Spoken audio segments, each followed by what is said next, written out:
jos būna įvairios. Būna mamos jaunos, o būna per jaunos. Būna mamos piktos, o būna tiesiog be nuotaikos. Būna mamos gražios, o būna visos moterys yra gražios.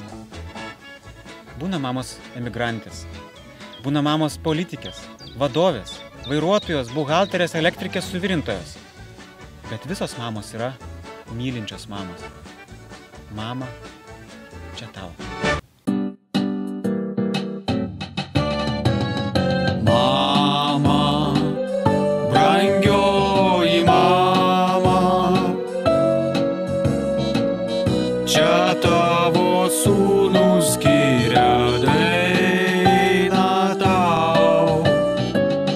Jis sklinda iš mano akių, iš mano žodžių nuostabių.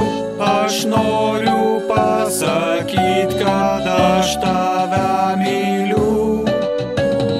Mama, brangioji mama, tu nepamiršk, ką mėgstu valgyti aš. Šaltiena tavo nuostabi, kotletai dieviški visi. Aš atvažiuosiu pas tave. Jų valgyti ir dar tų sausainių, kur labai mėgstu. Ačiū tau, mama!